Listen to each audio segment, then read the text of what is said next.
The smoke rose from the burning buildings like dark fingers reaching toward the sky. Sergeant Cole moved slowly through the ruins, his rifle raised and ready. Behind him, 6 soldiers followed in a careful line. They made no sound. They had learned that silence could save lives. The planet was called 442b. It was a cold world with thin air and gray rocks that stretched in every direction. They had built an outpost here, deep in a valley where human satellites could not see. But the satellites had found it anyway. And now and his squad were here to see what the enemy was hiding. The war with the had lasted 3 years, 3 long and bloody years. The alien warriors were tall and covered in dark scales. They had yellow eyes that glowed in the darkness. They moved like snakes and fought without mercy. Humanity had lost millions of soldiers to their attacks. Earth itself had been bombed twice. Everyone on squad had lost someone they loved. He had seen what they could do. He had watched his best friend die on a moon called Titan, cut down by alien blades while calling for help that came too late. Every night dreamed of that moment. Every morning he woke up with rage in his heart. But today something felt different. "Sergeant, I'm picking up life signs," said Private Danny. He was the youngest member of the squad, barely 20 years old. He held a small scanning device that beeped softly, 30 meters ahead, underground. Raised his fist and the squad stopped moving. He looked at the ruined building in front of them. It had been some kind of command center, now half collapsed from orbital bombardment. But the scanner showed something was alive beneath it. "Could be survivors," said Lieutenant Torres. She was the squad's medic, a woman with steady hands and calm eyes. "Or a trap." "Only one way to find out," replied. They found the entrance behind a fallen wall. A metal door had been blown open by the bombing, revealing a dark stairway leading down. Clicked on the light attached to his helmet and went first. The stairs were steep and slippery. Strange symbols covered the walls, written in the language that no human could read. At the bottom they found a hallway. The lights were still working, casting a pale green glow over everything. The air smelled wrong, like burning plastic and something else that could not name, something that made his stomach turn. "Sir, you need to see this," called Corporal Jake from up ahead. His voice sounded strange, scared. Moved forward and stepped into a large room. What he saw there made him stop breathing for a moment. There were tables, dozens of metal tables arranged in neat rows, and on each table a warrior lay strapped down with thick chains. Their bodies were twitching. Their mouths were open in silent screams, and at the base of each skull, where the spine met the head, a small machine was attached. The machines hummed with an ugly sound, like insects buzzing inside a wall. "What the hell is this?" whispered Private. She was a tough soldier who had seen terrible things, but her face had gone pale. Moved to the nearest table and ran her medical scanner over the warrior. Her eyes grew wide as she read the results. "These are neural implants," she said slowly. "They're connected directly to the brain. The signals they're sending are control signals, commands." She looked up at. "These warriors are not acting on their own. Someone is controlling them." Stared at the rows of suffering aliens. He had killed hundreds of in battle. He had celebrated each victory. He had believed he was fighting monsters. But these were not monsters. These were prisoners, slaves. "How long have they been like this?" he asked. Checked the scanner again. The oldest implants show decades of use. Some of these warriors have been controlled for 40 years or more. Private Danny walked between the tables, his young face twisted with confusion. "I don't understand," he said. "We've been fighting them for 3 years. They attacked us. They bombed our cities. They killed our families. And you're telling me they were forced to do it?" "That's exactly what I'm telling you," said. Corporal Jake kicked a piece of broken equipment across the floor. "So what? They still did it. They still killed people I cared about. I don't care if they had machines in their heads. They're the enemy." Understood Jake's anger. He felt it too. The war had taken so much from all of them. It was easier to hate than to think. It was easier to kill than to question. But was a soldier, not a murderer. And soldiers were supposed to protect the innocent, even when the innocent wore a different face. "We're taking 3 of them back to the ship," he said. The squad went silent. Everyone stared at him like he had lost his mind. "Sergeant, you can't be serious," Jake said. "Command will never allow it. These are enemy combatants. The rules say we should eliminate them." "The rules didn't know about this," replied. He pointed at the suffering warriors on the tables. "Look at them, Jake. Really look. Does this seem like an army to you, or does it seem like a prison?" Jake had no answer. Stepped forward. "I can keep them sedated during transport. If we're careful, we can remove 3 without triggering any alarms from the implants." Nodded. "Do it. Pick the ones with the best vital signs. We're bringing them back as patients, not prisoners." Shook her head. "Command is going to court-martial you for this, Sarge. You know that, right?" Looked at the warrior on the nearest table. Its yellow eyes were open, staring at nothing. Tears that looked like liquid silver ran down its scaled face. Even in its drugged state, it was crying. "Maybe they will," said quietly. "But I didn't join the military to torture slaves. I joined to protect people who can't protect themselves. And right now, these aliens can't protect themselves from their own masters." He turned to face his squad. Some of them looked angry, some looked confused, but none of them argued. "Move out. We have a long walk back to the extraction point." They chose 3 warriors and loaded them onto portable stretchers, injected each one with a sedative that would keep them asleep for hours. The rest of the squad kept watch, their weapons ready in case more enemies appeared. As they climbed back up the stairs and into the gray light of the alien day, wondered what would happen next. The war had seemed so simple before. Humans versus aliens, good versus evil. Now everything was complicated. But some things were still clear. Slavery was wrong, no matter who the slaves were, and Cole had never looked away from something wrong in his life. He wasn't going to start now. The USS Frontier was the largest ship in the human fleet. It carried 5,000 crew members and could travel between stars in a matter of days.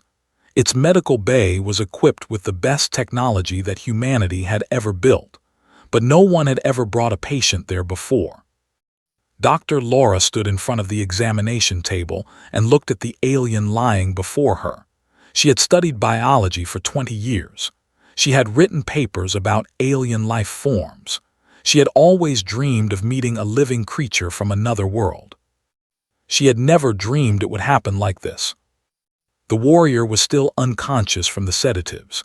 His scales were dark green, almost black, and they caught the light in strange ways. His body was longer than a human body, with powerful arms and legs built for running and fighting. His face was almost human in shape, but the yellow eyes and the lack of nose made him look like something from an old nightmare. But Laura did not see a monster, she saw a patient. "Run the deep scan again," she told her assistant, a young man named Park. "I want to see exactly how the implant connects to the nervous system." Pressed buttons on the scanning machine.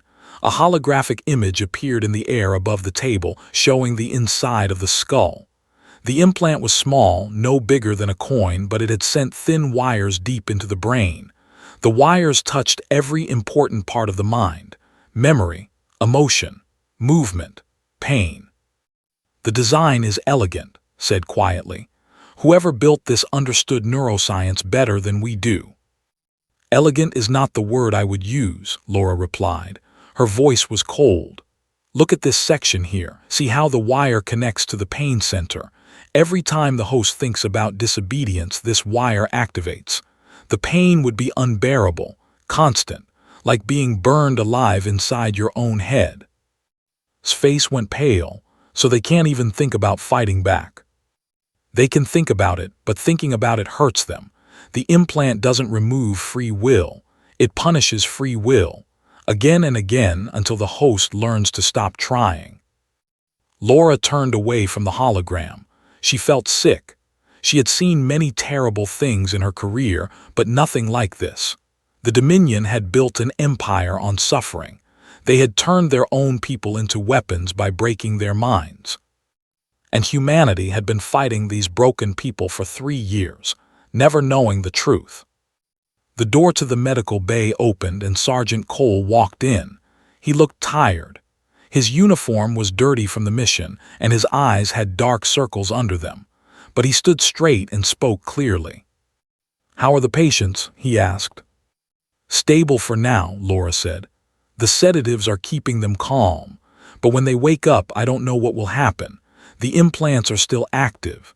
They might try to fight us, or they might go into shock, or they might just shut down completely." Walked to the examination table and looked at the sleeping. "I killed dozens of warriors just like him," he said quietly. "I celebrated every kill. I thought I was saving humanity from monsters." He paused. "I was wrong." Laura watched the sergeant carefully. She had met soldiers before. Most of them hated the enemy with a burning passion. Most of them would never admit they were wrong about anything. Cole was different. "You couldn't have known," she said. "None of us could have known. They never talked to us. They never tried to explain. They just attacked." "Because that's what the implants made them do," said. "They had no choice. They were just following orders that were put directly into their brains." A soft sound came from one of the other examination tables. Laura and both turned to look. One of the captured warriors was waking up. His yellow eyes opened slowly, blinking against the bright lights of the medical bay. He tried to move, but his arms and legs were held down by soft restraints. Panic filled his face. He opened his mouth and made a sound that was half growl and half scream. "Easy," Laura said. She held up her hands to show she had no weapon. "You are safe here. We are not going to hurt you." The translator device on the wall picked up her words and converted them into the language. The warrior heard the translation and went still. His eyes moved from Laura to the machines around him. He was thinking, calculating. "You are human," he said through the translator. His voice was rough and deep, like rocks grinding together. "Why am I still alive?" "Because we found out the truth," said. He stepped closer to the table. "We know about the implants. We know you were forced to fight. We know you didn't choose to be our enemy." The warrior stared at for a long moment. Something changed in his yellow eyes. Fear turned to confusion. Confusion turned to something that might have been hope. "You know about the voice," he whispered. "The voice. That is what we call it, the signal that comes from the implant. It tells us what to do, where to go, who to kill." The warrior's voice cracked. "It never stops. Even now it is whispering to me. It tells me to break free, to kill you, to complete my mission." Laura felt a chill run down her back. "But you're not doing what it says." "I am trying not to," the warrior replied. "But it is hard, so hard. The pain grows every second that I resist. Soon I will not be able to stop myself." Leaned forward. "What if we could remove it? The implant. What if we could take it out of your head and make the voice stop forever?" The warrior's eyes went wide with terror. "No, no, you cannot. If you try to remove it, that will trigger. It will burn my brain from the inside. I will die in agony. That is what happens to all who try to escape." "We might be able to stop Laura said. "I've been studying the implant design. There might be a way to disable it before removal." "There is no way," the warrior said. His voice was full of despair. "Others have tried. All of them are dead. The masters designed the implants to be permanent. We are slaves for life." Silence fell over the medical bay. Laura looked at the suffering alien on the table. "What is your name?" asked suddenly. The warrior blinked in surprise. "My designation is Prisoner 7. "No, not your designation, your name. The name your parents gave you before the implant was put in your head. What was it?" The warrior was quiet for a long time. His yellow eyes grew wet with tears that looked like silver liquid. When he finally spoke, His voice was barely a whisper. My name was N, but I have not used it in 40 years. The voice does not allow names. Names are for free people. I am not free. Reached out and put his hand on the warrior's arm. The scales were cold and smooth under his fingers. N, he said, I'm going to make you a promise. We're going to find a way to remove that implant. We're going to silence the voice, and you're going to be free again. N looked at the human soldier with something like wonder. Why? He asked. Why would you help me? I have killed your people. I have destroyed your cities. I am your enemy. You were never my enemy, said. The people who put that thing in your head are my enemy, and I'm going to make them pay for what they did to you. Dr. Laura watched this moment and felt something shift inside her heart. She had become a doctor to save lives. Now she had a chance to save an entire race from slavery. It was the most important work she would ever do. And she was not going to fail. Admiral was a hard man. He had commanded fleets in 3 wars and had never lost a battle. His face was covered with scars from close fights, and his eyes were cold and gray like winter steel. When he received the report from the USS Frontier, he read it twice before believing it. This is impossible, he said to the officers gathered in the command room. You're telling me they are slaves, that our entire war has been against an army of mind-controlled prisoners. Yes, sir, said. He stood at attention in front of the admiral's desk, his uniform clean and his face calm. Doctor has confirmed the implant technology. The warriors have no control over their actions. They're victims, not volunteers. Admiral slammed his fist on the desk. Do you know what this means, Sergeant?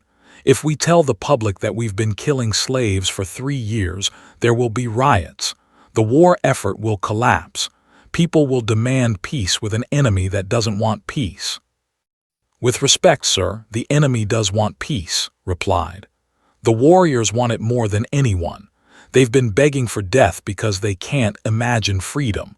But if we can remove the implants, we might be able to turn them into allies. The admiral shook his head. The implants have. Your own report says that removal is impossible. Doctor believes she can disable the. She's been working on it for 3 days straight. She thinks she's found a way. She thinks, she believes. Admiral leaned back in his chair. And what happens if she's wrong? What happens if the alien dies on the operating table? What happens if the trigger's anyway and we learn nothing? Met the admiral's cold eyes without looking away. Then we try again with the next patient, and the next, until we succeed or until we run out of chances. Because if there's any possibility of ending this war without more killing, we have to take it. Admiral was quiet for a long moment. He looked at the reports on his desk. He looked at the holographic images of the implants. He looked at the face of the sergeant standing before him. You really believe in this, don't you? He said finally. Yes, sir, I do. The admiral sighed. Fine, you have my permission to proceed, but if this goes wrong, it's your career on the line, understood? Understood, sir. The surgery was scheduled for the next morning. Dr. Laura spent the entire night preparing. She reviewed her scans 100 times. She practiced the procedure on computer simulations. She prayed to whatever God might be listening that she would not make a mistake. N was brought to the operating room at dawn. He was awake, his yellow eyes moving nervously around the strange human space. The machines and lights and tools were all foreign to him. Everything smelled wrong. Everything looked wrong. But he had agreed to the surgery. After many long conversations he had decided that death was better than more slavery. If the operation failed, at least his suffering would end. If it succeeded, he would be the first in generations to be truly free. Are you ready? Laura asked him through the translator. No, N admitted. I am terrified, but I am also tired of being afraid. The voice has been screaming at me for 3 days, telling me to kill everyone in this room. I do not want to listen to it anymore. Laura nodded and began attaching sensors to his head. The surgery would require perfect precision. One wrong move and the would trigger. One wrong cut and N's brain would be destroyed. Stood in the corner of the operating room, watching. He was not supposed to be there, but no one had tried to stop him. The medical staff understood that he needed to see this. He had started this mission. He needed to see how it ended. "Beginning neural mapping," Laura announced. Her voice was steady, but her hands were shaking slightly. "The implant is located at coordinate 774. Triggers are connected to the primary motor cortex and the pain center. I'm going to attempt to isolate them now." She inserted a thin tool into a small opening she had made at the base of N's skull. On the screen above the table, the internal structure of his brain was displayed in glowing lines and colors. The implant appeared as a dark spot in the middle, like a spider sitting in its web. "Isolation field active," said Park, who was assisting. "Triggers are offline." "Are you sure?" Laura asked. 90% sure." "That's not good enough. Run the check again." Ran the check. 93% now. That's as good as we're going to get. Laura took a deep breath. She looked at N's face. His eyes were closed, but she could see his jaw clenched tight with fear. "I'm going to begin the extraction," she said. "This is going to feel strange. You might see lights or hear sounds. Try to stay calm." She started to pull the implant free from the surrounding tissue. The wires resisted at first, clinging to the brain like roots clinging to soil. Laura worked slowly, gently, using the smallest possible movements. Suddenly, N's eyes snapped open. His body jerked against the restraints. His mouth opened in a scream of pure terror. "No, please leave them in," he cried. His voice was desperate, broken. "You do not understand. Without the voice I am nothing. I will be empty. I will be alone." Laura hesitated. Her tool was halfway through the extraction. The implant was loose but not free. If she stopped now, she might never get another chance. But if she continued against his will, was she any better than the masters who had enslaved him? Stepped forward. He walked to the side of the table and looked down at N's terrified face. "Listen to me," he said. His voice was calm and firm. "I know you're scared. I know the voice has been with you for 40 years. I know it feels like a part of you now, but it's not a part of you. It's a chain. It's a cage, and we're going to break it." "You don't understand," N whispered. Tears streamed down his scaled face. "The voice tells me what to do. Without it, I will have to choose for myself. I don't know how to choose. I don't know who I am without it." "Then you'll learn," said, "just like everyone learns. One day at a time. One choice at a time. And you won't be alone. I'll be here. The doctor will be here. You'll have help every step of the way." N stared at the human soldier. His yellow eyes were wide with fear and confusion and something else. Something that might have been hope. "Do you promise?" he asked. "I promise," said. "Now let doctor finish the surgery. Let her set you free." N was silent for a long moment. Then, slowly, he closed his eyes and relaxed against the table. "Do it," he whispered, "before I change my mind." Laura didn't hesitate. She resumed the extraction, moving quickly now. The implant came loose from the brain tissue with a wet sound. The wires slid free one by one. The stayed silent. The brain remained undamaged. And then it was done. Laura held up the implant, a small dark thing covered in silver fluid. It looked so innocent, so simple, but it had controlled a man's life for 4 decades. N's body went stiff. His back arched off the table. His mouth opened in a sound that was not quite a scream and not quite a laugh. It was the sound of a soul being released from a prison it had lived in for so long it had forgotten what freedom felt like. Then he collapsed back onto the table, breathing hard. His eyes opened slowly. They looked different now, clearer, more alive. "The voice," he said, his own voice was shaking. "I cannot hear it anymore. It is gone. It is finally gone." Smiled. It was the first real smile he had worn in years. "Welcome back, N," he said. "Welcome to freedom." The news spread through the USS Frontier like fire through dry grass. The surgery had worked. The warrior was free. The implant had been removed without triggering the. For the first time in the history of the war, there was hope for something other than endless fighting. Within a week, the other two captured warriors had the same procedure. Both surgeries were successful. Both warriors woke up with clear eyes and silent minds. Both of them wept for hours after the voice finally stopped speaking. But freedom came with unexpected problems. Corporal Ward was a combat psychologist. Her job was to help soldiers deal with the trauma of war. She had treated hundreds of humans suffering from nightmares and guilt and broken memories, but she had never treated an alien before. The freed were struggling. After decades of being told what to do every second of every day, they no longer knew how to make decisions on their own. Simple choices became terrifying challenges. What should they eat? When should they sleep? Where should they walk?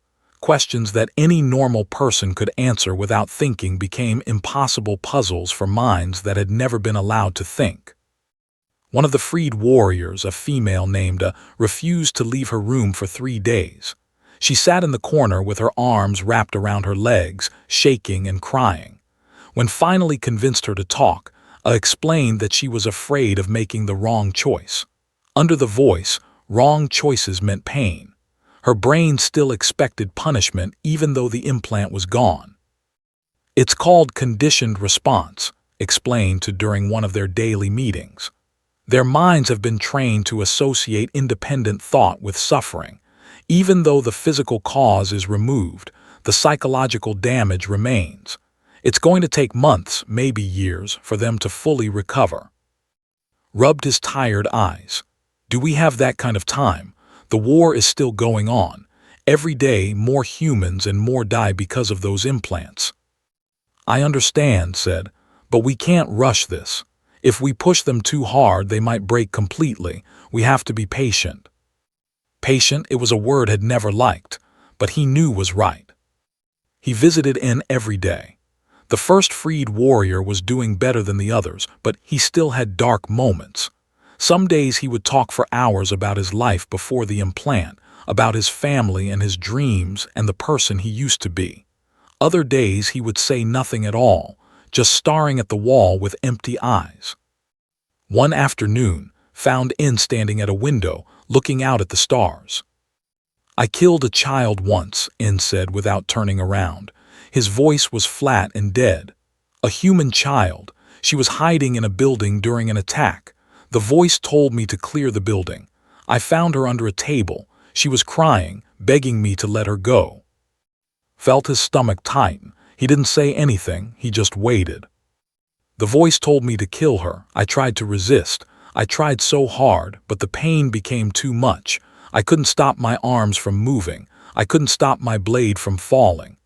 N's hands were shaking.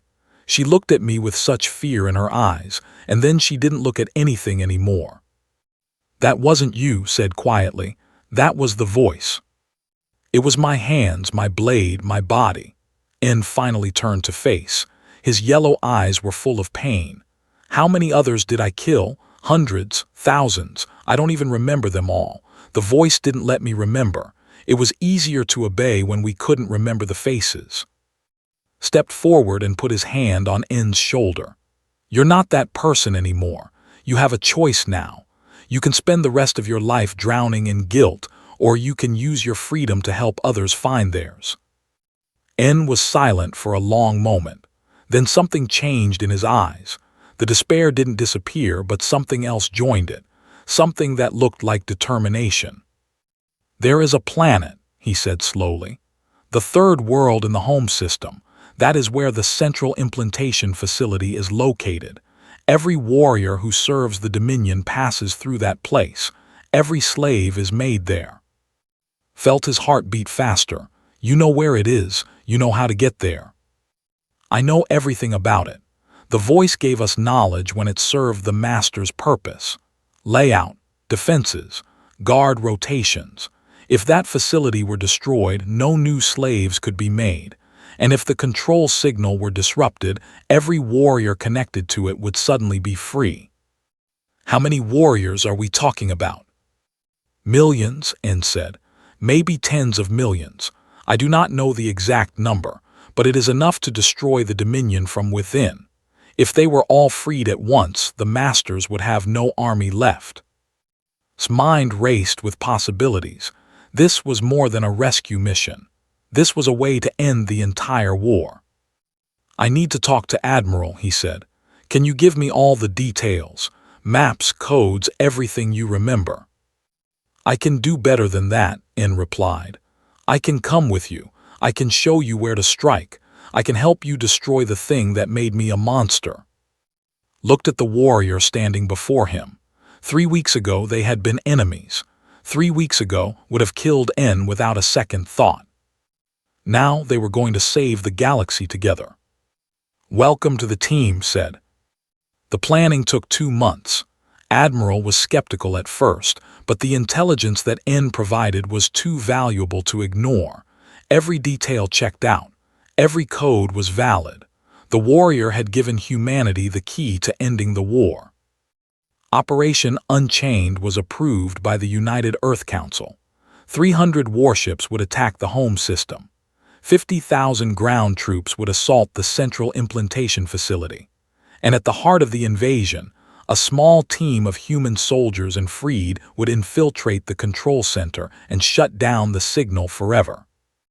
And the third freed warrior, a male named, volunteered to join the mission. Their skills and knowledge would be essential. More importantly, they wanted to fight for their people's freedom the same way N did. Ward gathered the freed and the human soldiers together for a final meeting before the fleet departed. This is going to be the hardest thing any of us have ever done, she said. Some of us might not come back, but what we're fighting for is worth the risk.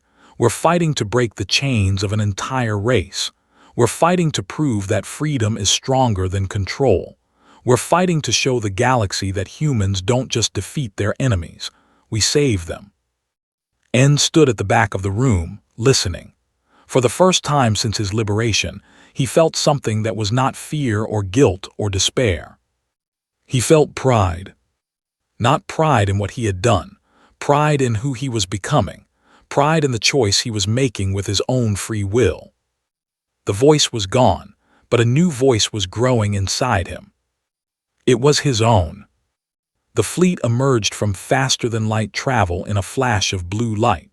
300 human warships spread across the darkness of space like an army of steel and fire. Ahead of them, the home system burned with the light of 3 suns. Cole stood on the bridge of the USS Frontier, watching the tactical display. Enemy ships were already moving to intercept. Defense platforms were powering up their weapons. Alarms were screaming across every channel. The Dominion knew they were coming. The final battle had begun. All ships engage defensive formation, Admiral commanded from his position at the center of the bridge. Fighter squadrons launch and provide cover. Ground assault teams prepare for deployment. Turned to N, who stood beside him in borrowed human armor. The freed warrior's yellow eyes were fixed on the planet ahead, the world where his nightmare had begun so many decades ago. "Are you ready?" asked. "No," N admitted, "but I have never been more certain of anything in my life." The battle in space was brutal. Warships crashed against the human fleet like waves against a wall of stone. Missiles flew in every direction. Explosions lit up the darkness. Ships on both sides were torn apart by weapons fire. But the human fleet held, and slowly, steadily, they pushed toward the planet. The ground assault began 2 hours into the battle. 50 landing craft dropped through the atmosphere, carrying soldiers and equipment and the small strike team that would make the real difference. N, and 12 human Marines had one objective: reach the central control hub and shut down the voice forever. They landed 3 kilometers from the facility. The ground was black rock and gray dust, with no plants or animals anywhere. This was an ugly world, a world built only for one purpose: making slaves. "Movement ahead," reported Private. She was scanning with her sensor device, her face tight with concentration. 50 warriors approaching. They know we're here. Raised his rifle. Weapons ready. But remember, these are victims, not enemies. Non-lethal force whenever possible. The controlled warriors attacked with brutal efficiency. They ran across the rocky ground like shadows, their blades raised and their eyes empty of everything except the voice's commands. They felt no fear. They knew no mercy. They were perfect soldiers. But they were also fighting against people who understood them. N stepped forward and raised his voice. He shouted in the language, words that the translator could not capture but that every warrior could understand. He told them that freedom was possible. He told them that humans could remove the implants. He told them that the voice could be silenced. For a moment, some of the attacking warriors hesitated. Their programming told them to fight, but something deeper told them to listen. The conflict played out across their faces in expressions of pain and confusion. Then the voice reasserted control, and they charged again. The Marines used stun weapons to drop the attackers without killing them. N and the other freed fought hand to hand, using their strength and speed to disable rather than destroy. It was harder than killing. It took longer and cost more, but every warrior they saved was another soul that might someday be free. The strike team pushed forward, fighting through wave after wave of controlled soldiers. The facility loomed ahead, a massive building of black metal and blinking lights. Inside, the machines that created the implants hummed with evil purpose. Inside, the signal that controlled millions of minds was generated and broadcast across the galaxy. Inside, the masters waited. They breached the outer doors with explosives. They fought through corridors filled with security guards. They climbed stairs and crossed walkways and pushed past every obstacle the Dominion put in their way. Finally, they reached the central control hub. The room was circular, with a high ceiling and walls covered in screens and equipment. In the center, a massive machine pulsed with strange energy. This was the source of the voice. This was the heart of the slavery that had consumed an entire race.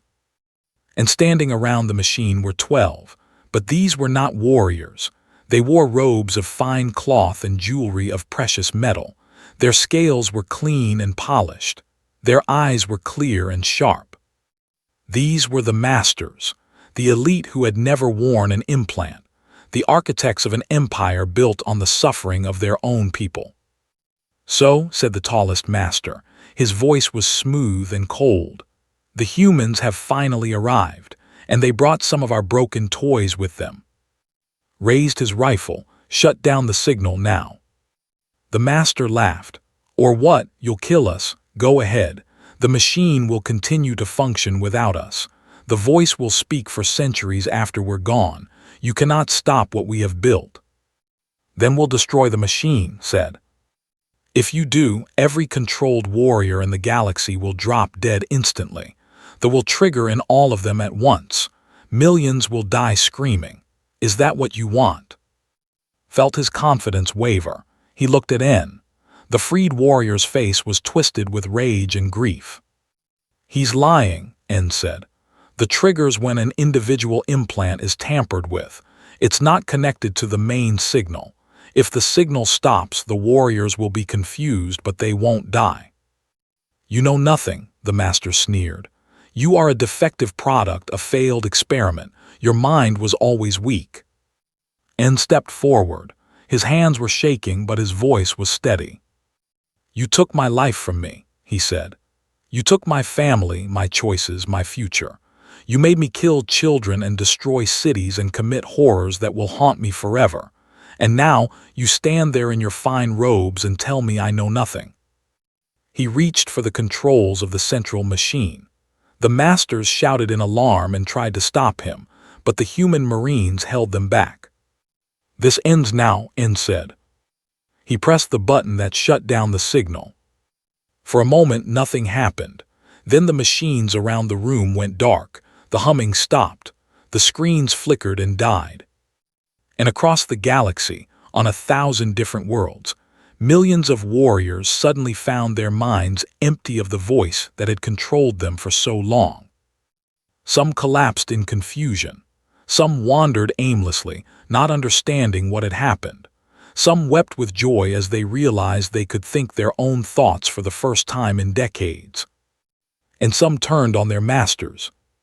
The Dominion collapsed in a matter of days. Without their slave army, the elite had no way to maintain control. Freed warriors stormed palaces and broke open prisons and tore down the symbols of the empire that had tortured them for generations. Humanity helped where it could. Medical teams landed on worlds to remove implants. Counselors arrived to help the freed warriors adjust to their new lives. Food and supplies flowed from human planets to those devastated by the sudden revolution. It was not a conquest, it was a liberation. In the aftermath, Cole stood in a garden on the planet was beginning to heal. Plants were being grown in soil that had known only death for centuries. Children were playing, children who would never know what it felt like to have their minds stolen. N walked up beside him. The freed warrior looked different now, healthier, stronger. His eyes had lost the haunted look they had carried since his liberation. "The council has made a decision," N said. "The 12 masters will stand trial for their crimes. Judges will hear the evidence. Voices will decide the punishment." Nodded. "That's how it should be.